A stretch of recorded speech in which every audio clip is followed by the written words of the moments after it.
À Xiamen en Chine, durant l'hiver 1954, des sirènes d'alerte aérienne retentissent dans toute la ville.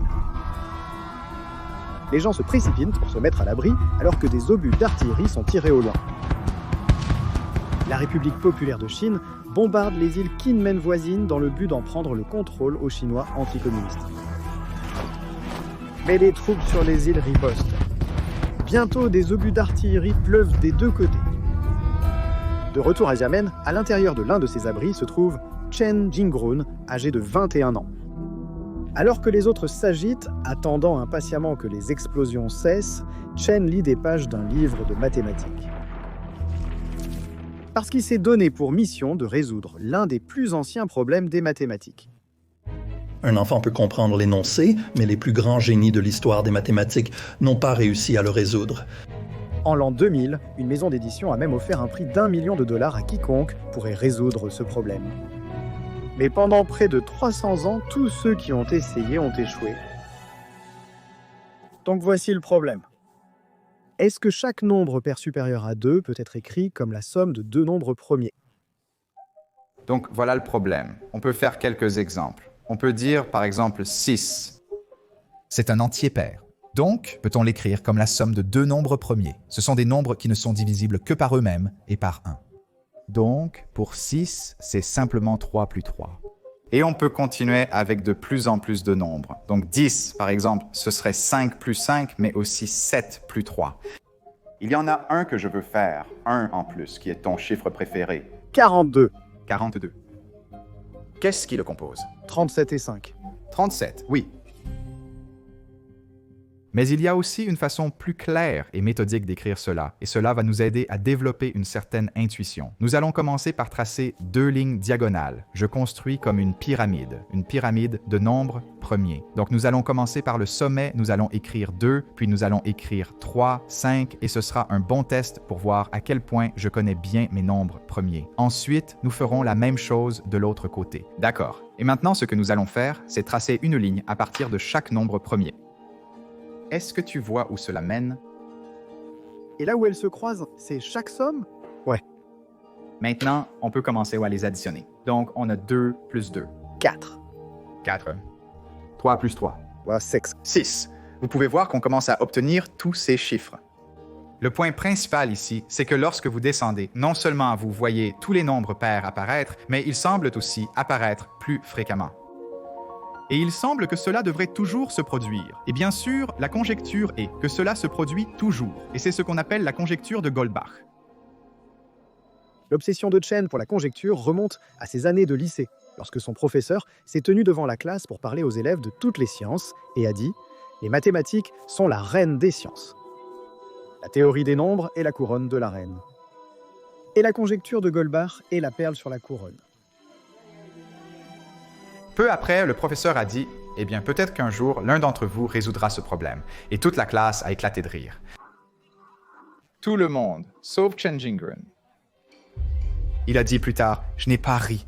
Je n'osais pas rire. J'avais peur que mes camarades découvrent mon ambition. Mais je n'ai jamais oublié cette leçon. Toujours me souvenir de la perle sur la couronne et ne jamais oublier mes aspirations ni mes idéaux. » Et maintenant, alors que les sirènes d'alerte aérienne retentissent, il a gardé sa vision. Il travaille sur ses mathématiques, essayant de résoudre la conjecture de Goldbach. Et ensuite, c'est un peu comme « Mais c'est qui ce Goldbach, au juste? Tu connais un Goldbach, toi? » Je ne sais rien du tout sur Goldbach. Christian Goldbach est un mathématicien prussien peu connu qui a grandi au début des années 1700. Au début, il étudiait principalement la médecine et le droit, ne s'intéressant aux mathématiques qu'occasionnellement.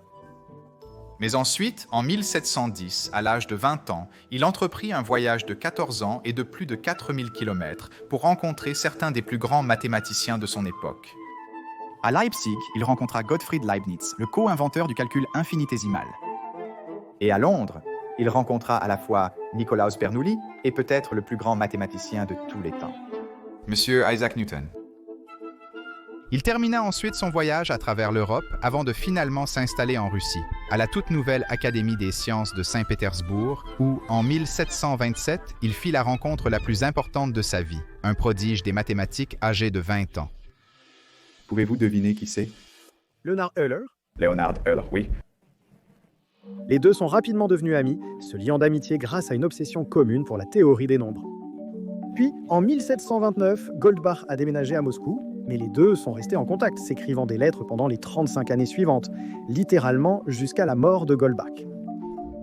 C'est dans l'une de ces lettres, le 7 juin 1742, que Goldbach a griffonné une ligne dans la marge. Ce n'était pas la forme exacte de la conjecture qui porte aujourd'hui son nom, mais quelque chose de similaire. Il semble que tout entier supérieur à 2 puisse être écrit comme la somme de 3 nombres premiers. Léonard de Laire était intrigué par la proposition, mais il pensait que l'idée pouvait être encore affinée. Cela lui semblait logique que les nombres impairs nécessitent 3 nombres pour les additionner afin de les obtenir. Mais ensuite, il a tourné son attention vers les nombres pairs, et il a pensé qu'avec les nombres pairs, peut-être que seulement 2 nombres premiers suffiraient pour obtenir chaque nombre pair. En fait, comme Léonard de Laire l'a écrit dans sa lettre, c'est ainsi que Christian Goldbach avait initialement formulé le problème en personne. Ainsi, Léonard de Laire a reformulé l'idée de Christian Goldbach en 2 conjectures distinctes. La première concernait les nombres impairs et disait « Tout nombre impair supérieur à 5 peut s'écrire comme la somme de 3 nombres premiers ». C'est ce qui est devenu connu sous le nom de la conjecture faible de Goldbach. Et la seconde concernait les nombres pairs. Elle disait que tout nombre pair supérieur à 2 peut être écrit comme la somme de 2 nombres premiers. C'est ce qu'on a appelé la conjecture forte de Goldbach. Elle porte les noms conjecture forte et faible, parce que si vous avez la conjecture forte, alors vous avez montré que tout nombre pair supérieur à 2 peut être écrit comme la somme de seulement 2 nombres premiers. Et ensuite, vous pouvez ajouter 3 à chacune de ces sommes pour obtenir tous les nombres impairs. Donc si vous pouvez prouver la conjecture forte, vous obtenez la faible gratuitement. Mais l'inverse n'est pas vrai. Si vous pouvez prouver la conjecture faible, vous n'obtenez toujours pas la forte. Après qu'Euler ait reformulé ses conjectures, il était tellement confiant qu'elles étaient vraies qu'il a écrit « Je considère cela comme un théorème absolument certain, bien que je ne puisse pas le prouver. » Et il n'a pas pu, vous savez, et pendant les 150 années suivantes, presque aucun progrès n'a été réalisé. C'est-à-dire jusqu'en 1900, lorsque le mathématicien allemand David Hilbert s'est adressé au Congrès international des mathématiciens à Paris. Et là, il a énuméré 23 des problèmes les plus importants du XXe siècle. Le numéro 8 de cette liste portait entièrement sur les nombres premiers, y compris la conjecture de Goldbach. La conjecture de Goldbach était de nouveau sur le devant de la scène. Mais cette fois, les mathématiciens ont commencé à aborder le problème différemment. Regardons à nouveau notre pyramide. Une chose à remarquer, c'est que cette pyramide est symétrique. Lorsque 2 nombres premiers s'additionnent pour former un nombre pair du côté droit, ces 2 mêmes nombres premiers forment un nombre pair du côté gauche. Donc, pour éviter de compter 2 fois, nous pouvons regarder uniquement le côté droit de cette ligne centrale. Et ce que nous constatons, c'est que pour les très petits nombres pairs, comme 4, 6 ou 8, eh bien, il n'y a qu'une seule façon de les écrire comme la somme de 2 nombres premiers. Mais pour les nombres plus grands, comme 20, eh bien, il y a maintenant plusieurs façons différentes de l'écrire comme la somme de 2 nombres premiers. Et plus on avance, plus on trouve de combinaisons. Alors, les mathématiciens ont commencé à se poser une nouvelle question. Pas seulement si chaque nombre pair peut être écrit comme la somme de 2 nombres premiers, mais aussi de combien de façons différentes cela peut être fait. Appelons ce nombre h de n. Par exemple, h de 4 vaut 1 parce que vous ne pouvez écrire 4 comme la somme de nombres premiers que de cette façon. 2 plus 2. h de 20 vaut 2 parce que cela fait 3 plus 17 et 7 plus 13. h de 42 vaut 4 et ainsi de suite.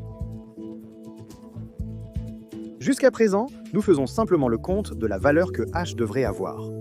Mais en 1923, 2 mathématiciens anglais, J. H. Hardy et John Littlewood, ont essayé de trouver une fonction qui estimerait h de n. Pour cela, ils se sont appuyés sur l'un des résultats les plus importants de la théorie des nombres, le théorème des nombres premiers. Cela vous dit qu'en moyenne, un grand nombre aux alentours de n a environ une chance sur le logarithme naturel de n d'être premier. Voici donc une version simplifiée de ce que Hardy et Littlewood ont fait. Ils ont imaginé ce grand nombre pair et l'ont posé égal à 2n, de sorte que vous pouviez le couper exactement en 2 à n. Ensuite, ils ont considéré une paire de nombres a et b qui, ensemble, donnent 2n, où a est inférieur à n et b est supérieur. Ils doivent tous les deux différer de n du même montant, appelons-le c. D'après le théorème des nombres premiers, la probabilité que a soit premier est d'1 sur le logarithme naturel de n moins c, Et la probabilité que b soit premier est d'1 sur le logarithme naturel de n plus c. Mais voici l'astuce. La plupart du temps, on parle de n qui sont énormes, vraiment très très grands. Et si tu regardes la fonction 1 sur ln de n, elle ressemblerait à quelque chose comme ça. Elle chute très rapidement au début, et pour les grands nombres, elle est presque constante. Donc ce c n'a vraiment pas beaucoup d'effet dessus. Donc pour la plupart des nombres, on peut en quelque sorte ignorer le c dans les deux cas, et cela devient beaucoup plus simple. La probabilité que a soit un nombre premier est d'environ 1 sur ln de n. Et la probabilité que b soit premier est d'environ 1 sur ln de n. Maintenant, quelle est la probabilité que les deux soient premiers? Tu vas les multiplier ensemble. Oui, nous allons les multiplier ensemble. Pourtant, jusqu'à présent, nous n'avons examiné qu'une seule paire, alors qu'au total, il y a environ n paires possibles, n façons d'additionner deux nombres pour obtenir deux scènes. Donc on peut simplement multiplier la probabilité qu'une paire soit composée de nombres premiers par le nombre total de paires pour trouver le nombre total attendu de paires de nombres premiers, ce qui donne environ n sur logarithme népérien, n au carré.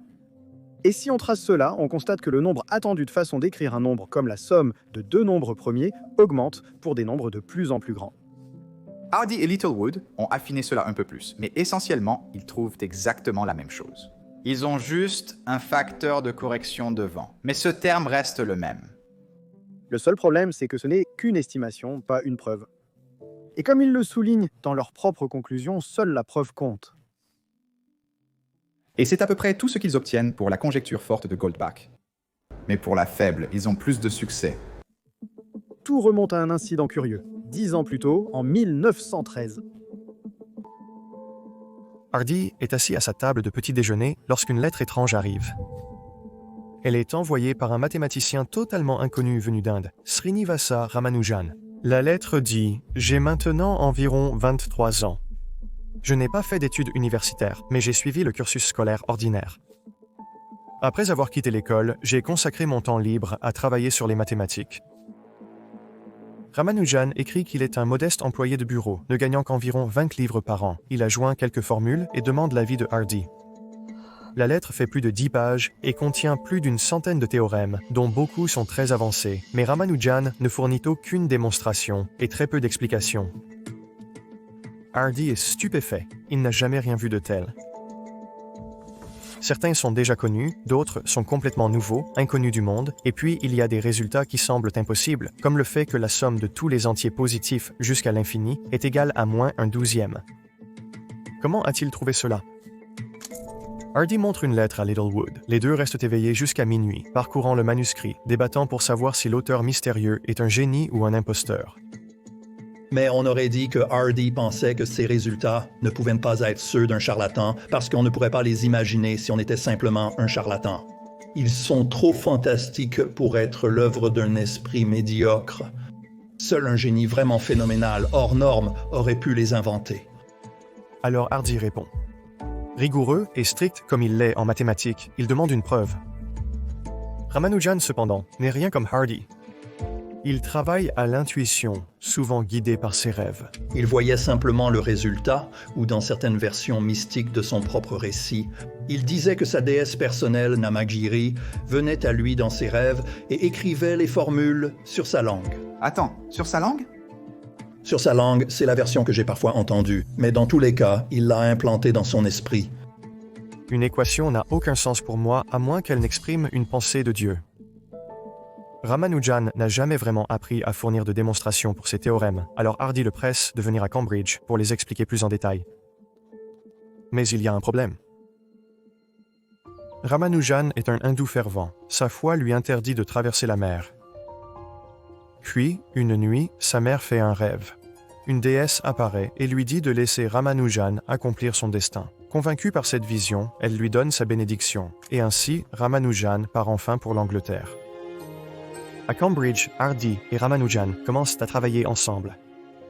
Je veux dire, ça m'émeut rien que d'y penser. C'est un sentiment tellement beau. J'essaye de me souvenir comment Hardy l'a formulé. C'était quelque chose comme « il pensait ». Vous savez, sur une échelle de 0 à 100, peut-être qu'il est un 10. Littlewood est un 30, comme Ramanujan est un 80, un truc un peu fou comme ça. Donc il savait que Ramanujan était spécial. Je ne m'attendais pas à m'émouvoir pour toi, mais c'est ce qui m'arrive quand je pense à Ramanujan. Mais sa nouvelle vie en Angleterre est difficile. Il n'est pas habitué au climat, il n'est pas habitué à la nourriture, et la guerre fait rage. Cela deviendra l'un des chapitres les plus sombres de sa vie.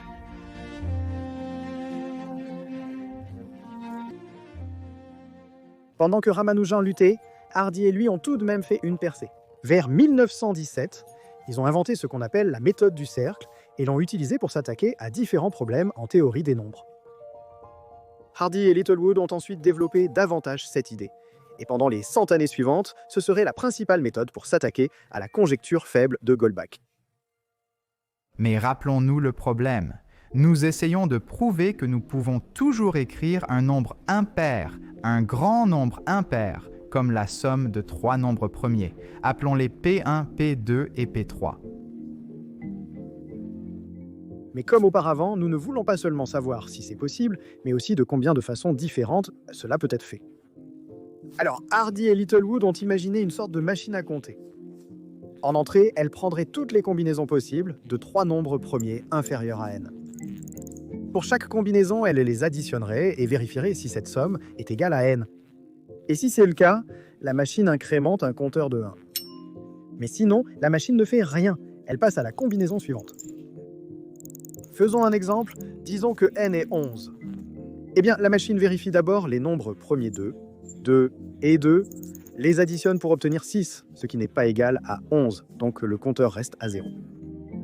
Ensuite, elle essaie 2, 2, 3, ce qui fait 7, donc encore une fois, elle ne fait rien, et elle continue à parcourir les possibilités jusqu'à ce qu'elle tombe sur 2, 2, 7, ce qui fait 11, donc maintenant la machine incrémente le compteur de 1. Comme elle continue à parcourir les nombres premiers, le compteur n'est incrémenté qu'une seule fois de plus, pour 3, 3, 5. Donc, au total, il y a deux façons d'écrire 11 comme la somme de trois nombres premiers. Mais comment construiriez-vous cette machine à partir des mathématiques ? Parce que c'est exactement ce que Hardy et Littlewood ont fait. Leur technique est tellement ingénieuse que je veux vous la présenter étape par étape. Cela commence avec la fonction e à la puissance iθ. Cette fonction trace simplement un cercle unité dans le plan complexe. L'angle θ détermine jusqu'où vous êtes autour du cercle.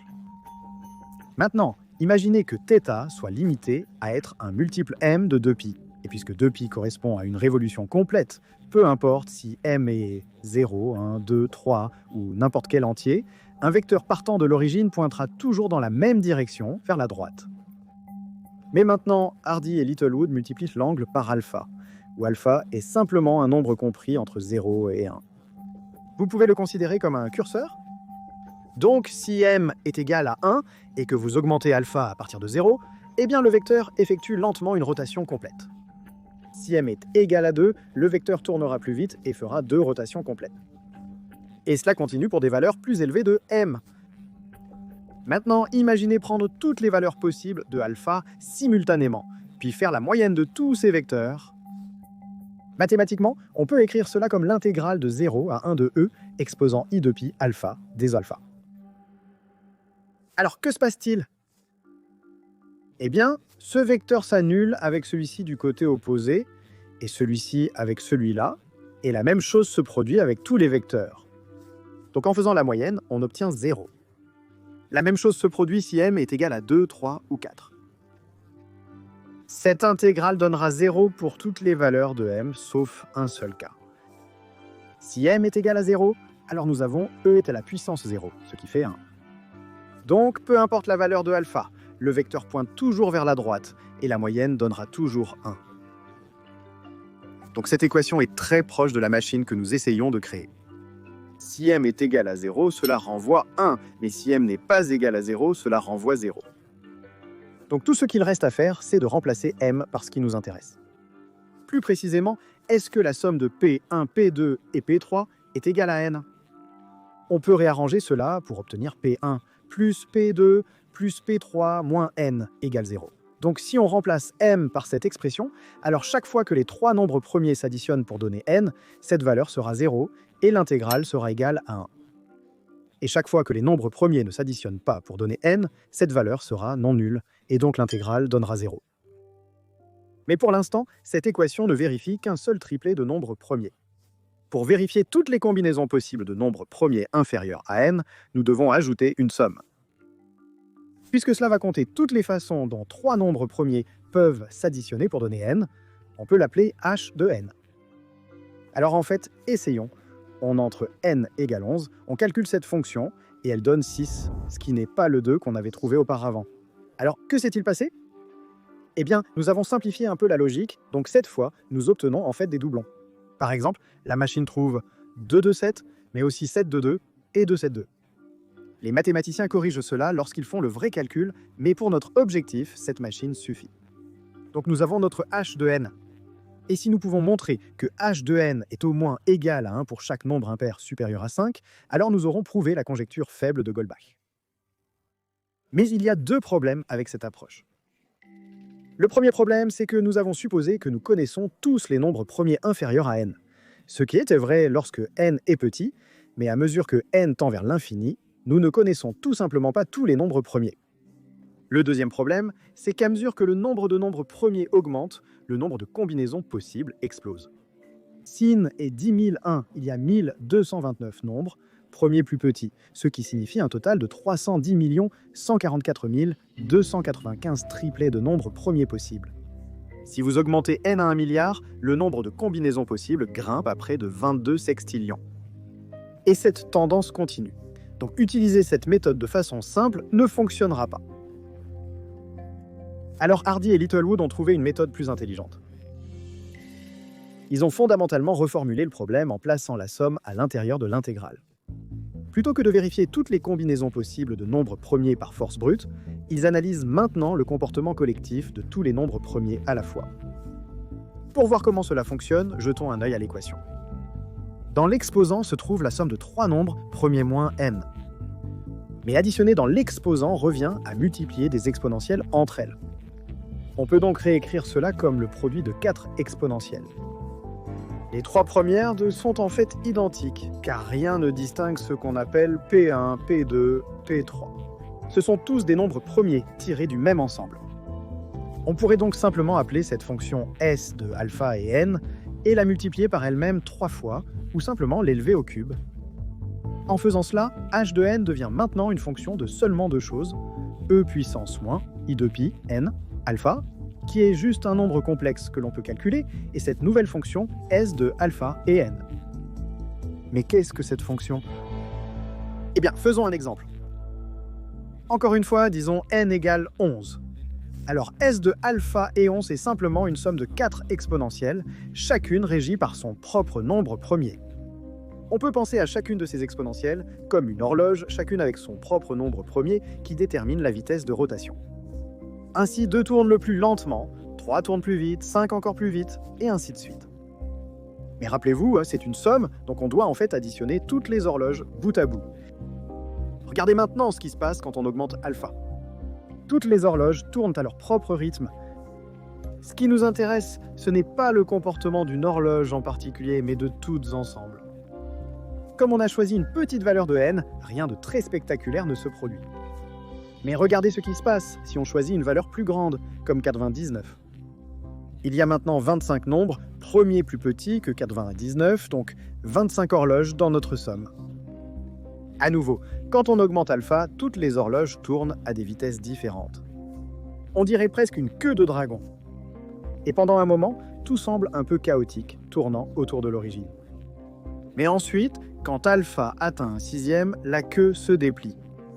Et soudain, presque toutes les horloges pointent dans la même direction et on obtient une valeur résultante importante.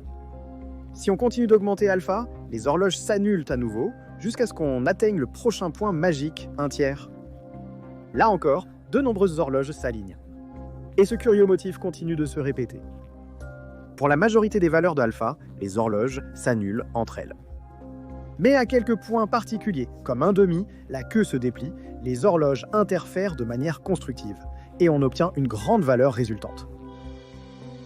Si l'angle est de 360 degrés divisé par un nombre entier, on observe un comportement très particulier et très prévisible. Ce sont les angles pour lesquels cette fonction, quand on additionne les nombres premiers, s'éloigne réellement de 0. Et ce qui se passe avec un angle aléatoire, quand on commence à additionner les nombres premiers, c'est que la direction change tout le temps et le tout ne cesse de rebondir. Alors pourquoi cela se produit-il? Eh bien, regardons quand alpha est égal à 1,5. Ici, ce que nous faisons, c'est multiplier chaque nombre premier dans l'exposant par 1,5. Autrement dit, on divise chaque nombre premier par 2. Alors faisons cela pour chacun des nombres premiers. Dans la première colonne, nous noterons combien de fois il peut être divisé par 2. Et dans la deuxième colonne, nous allons noter le reste. Donc 2 divisé par 2 égale 1 avec un reste de 0. Donc nous venons de faire une rotation complète. 3 divisé par 2 fait 1, mais il reste un reste de 1. Donc cela fait une rotation complète, puis une demi-rotation. 5 divisé par 2 fait 2 avec un reste de 1. Donc cela fait 2 rotations complètes, puis une demi-rotation de plus. Maintenant, on ne se soucie pas vraiment de la première colonne, parce qu'il n'importe pas combien de rotations complètes une horloge fait, ce qui compte c'est seulement où la flèche s'arrête. Et cela est entièrement déterminé par le reste, c'est simplement le reste multiplié par alpha. Donc à partir de maintenant, on va simplement garder une trace des restes. Et ce que nous constatons, c'est que tous les autres restes sont égaux à 1. Donc toutes les horloges, sauf la première, pointent 1, dans la même direction. C'est parce que lorsque nous divisons des nombres entiers par 2, il n'y a que 2 restes possibles, 0 ou 1. Et comme nous travaillons avec des nombres premiers, seuls 2 peuvent avoir un reste égal à 0, car aucun autre nombre premier n'est pair. Par conséquent, tous les autres nombres premiers doivent avoir un reste de 1.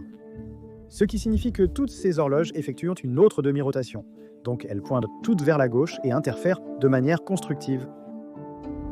Une chose similaire se produit lorsqu'alpha est égal à 1 tiers. Maintenant, chaque nombre premier est divisé par 3, donc les restes possibles sont 0, 1 ou 2. Encore une fois, 3 est la seule horloge dont le reste est 0, donc ce point est correct.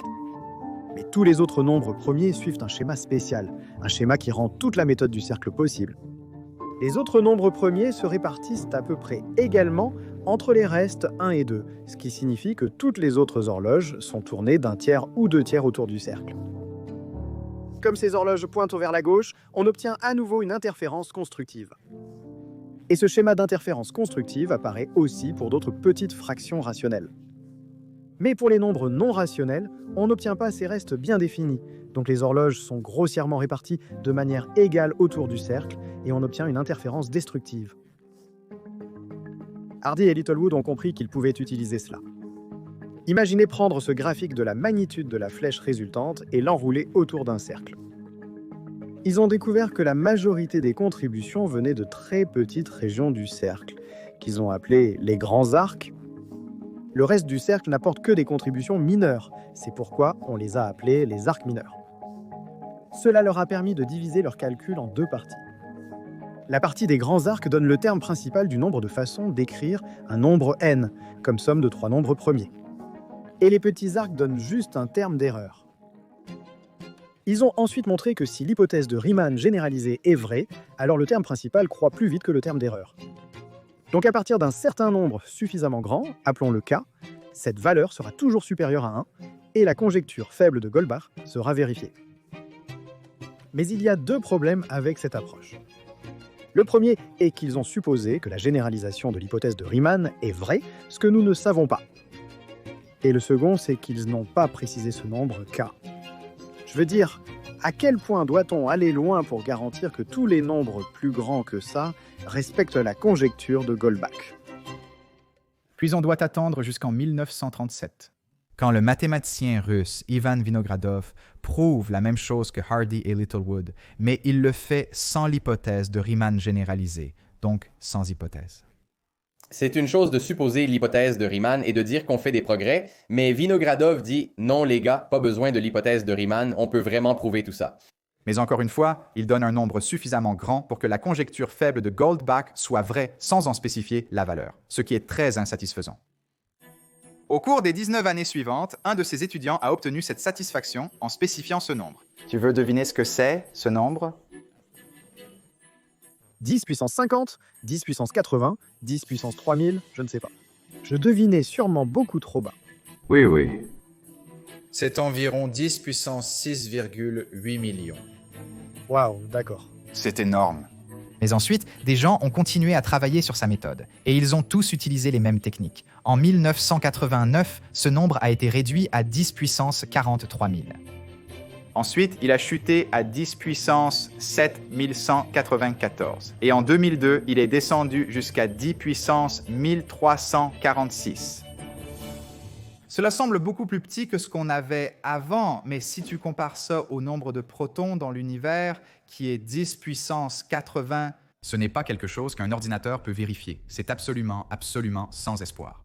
même si tu transformais tout l'univers en ordinateur, tu n'aurais aucune chance d'y arriver. Donc il fallait vraiment réduire ce nombre. C'est à peu près là où en était le problème en 2005, quand le mathématicien péruvien Harald Elfgott s'y est intéressé.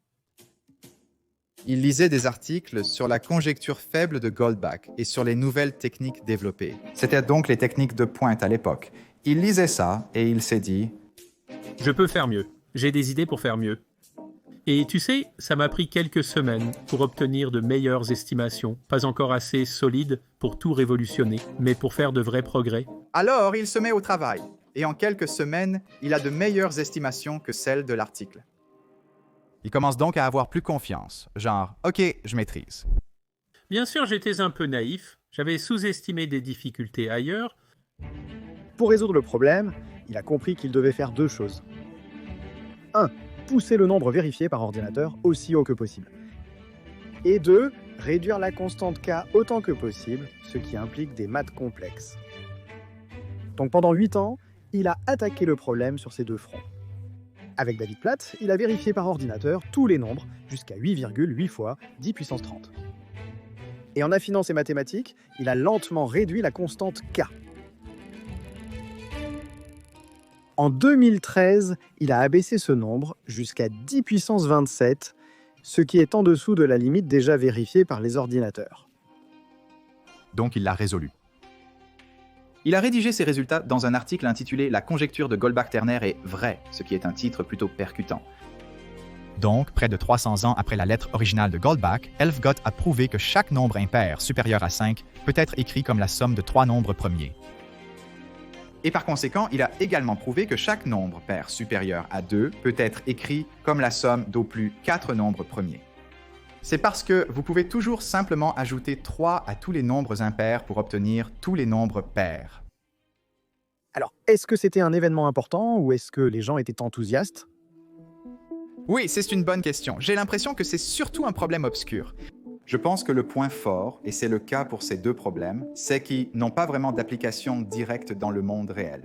Parce que c'est tellement simple, ça a un attrait très large et tout le monde en a plus ou moins entendu parler. C'est aussi l'un des plus anciens problèmes non résolus. Qu'est-ce que tu as fait quand tu l'as démontré ? Eh bien, je l'ai mis dans les archives comme n'importe qui. Ce fut un grand soulagement. Maintenant, étant donné votre succès avec la forme faible de la conjecture de Goldbach, que pensez-vous de la forme forte ? Oh, je pense que c'est sans espoir pour le moment, et si cela devait céder de notre vivant, je ne parierais pas dessus. En fait, je parierais contre.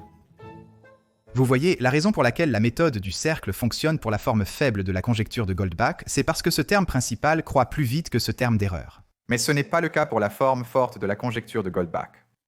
Les arcs majeurs ne sont plus majeurs. La contribution principale provient des arcs mineurs, ou du moins une partie importante de la contribution provient des arcs mineurs. Donc, pour résoudre cette forme forte de la conjecture, il nous faut une technique ou une approche fondamentalement nouvelle, mais nous ne l'avons pas encore trouvée. La personne qui s'est sans doute approchée le plus près était Chen Jingron. En 1956, Chen Jingron a été reconnu pour ses talents en mathématiques. Et 1 an plus tard, il est devenu assistant à l'Académie chinoise des sciences, où il a passé les 10 années suivantes à travailler sur des problèmes de théorie des nombres, y compris la conjecture de Goldbach. En 1966, il a réalisé une avancée majeure. En utilisant une autre approche, connue sous le nom de méthode de crible, il a prouvé que tout nombre pair suffisamment grand est la somme d'un nombre premier et d'un nombre qui est soit un nombre premier, soit le produit exactement de deux nombres premiers, ce que l'on appelle un semi-premier. C'est une démonstration très érudite et brillante. Je crois qu'André Weil a comparé le fait de suivre sa démonstration à une ascension le long des sommets de l'Himalaya. Vous savez que vous êtes très haut, pratiquement dans la stratosphère. C'est un raisonnement tellement sophistiqué. C'était la personne qui s'était approchée le plus près de la résolution du problème. Ravi, Chen montra la démonstration à un collègue qui lui suggéra d'annoncer le résultat puis de le peaufiner avant de le publier. Mais au moment même où Chen annonça son résultat, le pays sombra dans le chaos. En mai 1966, le président du parti communiste Mao Zedong déclara que des éléments bourgeois avaient infiltré le gouvernement et la société, et qu'ils devaient être purgés. Cela marqua le début de la révolution culturelle, une campagne radicale visant à vaincre les ennemis présumés du parti. Avec le soutien de Mao, des étudiants révolutionnaires militants connus sous le nom de Gardes rouges ont pris d'assaut les institutions. Ils ont brûlé des livres et se sont retournés contre les intellectuels. Les enseignants, les scientifiques et les professeurs ont été soumis à de brutales humiliations publiques connues sous le nom de séances de lutte. Ils étaient battus, humiliés et forcés de porter de hautes coiffes, ainsi que des pancartes énumérant leurs prétendus crimes, comme sympathisants capitalistes ou ennemis de la révolution. Partout en Chine, la quête du savoir a été remplacée par la peur et les conflits politiques. En 1968, 131 des 171 membres seigneurs de l'Académie chinoise des sciences à Pékin ont été persécutés et beaucoup d'autres ont perdu la vie. Chen était l'une des cibles. Il a été forcé de faire des travaux manuels et obligé de vivre dans une chaufferie reconvertie sans électricité. La garde rouge l'a insulté, lui a craché dessus et l'a battu si violemment que Chen perdait souvent connaissance.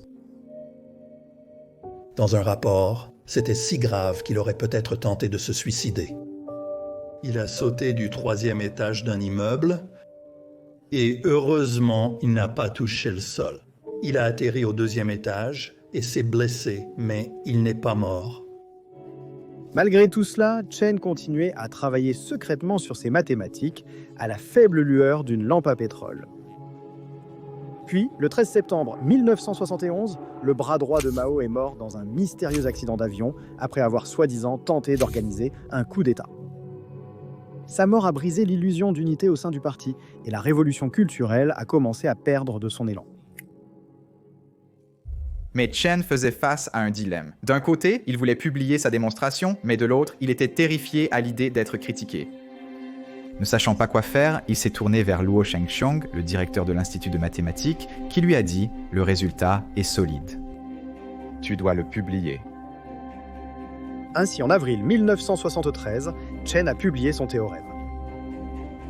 3 ans plus tard, Mao Zedong est mort et la révolution culturelle a pris fin. Le célèbre journaliste Xu Shi a pris note de l'histoire de Chen et a écrit un article sur ses réalisations et ses difficultés. L'article a été réimprimé dans le journal le plus populaire de Chine et lu par des millions de personnes. L'État qui, 10 ans plus tôt, avait réduit Chen au silence, le célébrait désormais comme un héros national. Son histoire a été racontée à nouveau dans les écoles, les livres et les films. Il a même eu un astéroïde qui porte son nom en 1996. Et imaginez, s'il ne l'avait pas fait, vous savez, s'il ne l'avait pas publié. Comme tout son travail, toute sa mission, tous ses idéaux, toute sa vision, peut-être que personne n'en aurait jamais entendu parler. Ça aurait juste été une petite phrase quelque part, du genre « Oh, j'ai cette démonstration, mais oui, je ne vais pas vous la montrer. » Vous savez, mais si souvent on se rabaisse nous-mêmes, alors qu'en réalité, il faut faire de son mieux, puis le partager avec le monde et laisser le monde l'évaluer. Et même si Chen s'en est approché incroyablement près, il n'a jamais pu réaliser son rêve ultime, résoudre la conjecture forte de Goldbach. Peut-être qu'une des raisons pour lesquelles il est si difficile de la prouver, c'est que peut-être elle n'est pas vraie, peut-être qu'elle est fausse. Mais si elle est fausse, alors il y a un moyen très simple de le montrer. En trouvant un contre-exemple, un seul nombre pair qui ne peut pas s'écrire comme la somme de 2 nombres premiers. Si Goldbach a faux, il serait très facile pour toi de me convaincre que Goldbach a faux. Il suffit de trouver un contre-exemple. C'est la seule façon dont tu peux me convaincre que Goldbach a faux. Si Goldbach a faux, alors c'est parce qu'il existe un contre-exemple. Et s'il existe un contre-exemple, alors tu peux me le donner. Et je peux vérifier par moi-même que oui, c'est bien un contre-exemple. Dans cette quête, en 1938, un mathématicien nommé Niels Pipping a vérifié tous les nombres jusqu'à 100 000 à la main. Mais il n'a trouvé aucun contre-exemple. Depuis lors, les ordinateurs modernes ont porté ce nombre à 4 quintillions et la conjecture tient pour chacun d'entre eux. En fait, nous pouvons aussi utiliser des ordinateurs pour vérifier de combien de façons un nombre différent peut être écrit comme la somme de 2 nombres premiers, ce qui nous donne ce schéma. Cela ressemble à une courbe avec des extrémités. Cela ressemble fortement à une comète, c'est pourquoi on appelle cela la comète de Goldbach. Cela montre qu'à mesure que le nombre devient plus grand, il y a de plus en plus de façons d'écrire chaque nombre pair comme la somme de deux nombres premiers. Et si nous superposons notre argument heuristique d'avant, nous constatons qu'il correspond remarquablement bien. La seule façon dont la conjecture pourrait être fausse, c'est si, pour une raison quelconque, à un nombre très grand, il y a une sorte de conspiration où tout cela s'effondre complètement et tombe soudainement en dessous de cette ligne. Y a-t-il des exemples où l'on observe soudainement une forte baisse du nombre de façons de composer un nombre? Non, ces asymptotiques semblent très bien tenir. Il n'y a pas de grosse chute. Donc, il semble que la conjecture devrait être vraie. Nous avons testé par force brute tous les nombres jusqu'à 4 quintillions, et ils respectent tous la conjecture de Goldbach. Donc, on pourrait penser qu'on aurait déjà dû trouver un contre-exemple, ou au moins un nombre qui ne suit pas cette tendance générale que nous avons observée. Mais à l'échelle de tous les nombres, 4 quintillions, ce n'est rien. Donc il va falloir trouver une approche intelligente ou une manière fondamentalement nouvelle de résoudre ce problème. À notre connaissance, résoudre la conjecture de Goldbach n'affecte vraiment aucun autre domaine des mathématiques. Et cela ne semble pas non plus avoir d'application directe dans le monde réel. Donc, on pourrait se demander, pourquoi s'embêter à résoudre ce problème? Pourquoi ne pas travailler sur un grand problème dont on sait qu'il est important, mais je pense que cela passe à côté de l'essentiel. Et si la conjecture de Goldbach s'avérait ouvrir toute une nouvelle partie du multivers des idées mathématiques? Nous ne le savons pas vraiment, car nous n'avons pas la vue d'ensemble ou la perspective divine sur les mathématiques. C'est ce à quoi cela ressemble pour nous en ce moment sur la toile des mathématiques. Donc, j'ai tendance à ne pas aimer cette idée selon laquelle certaines choses sont centrales et d'autres sont périphériques. Les gens devraient faire ce qui les passionne, parce que si vous faites cela, vous serez passionné, vous y penserez tout le temps, vous le ferez même sous la douche, vous y penserez en conduisant. Et vous pourriez accomplir quelque chose de remarquable grâce à cette passion. Et si vous faites quelque chose simplement parce que vous pensez que c'est important, honnêtement, je pense que vous aurez tendance à être médiocre. J'aime cette vision modeste selon laquelle nous ne savons pas forcément ce qui est important, mais nous savons ce que nous aimons. Alors travaillez là-dessus.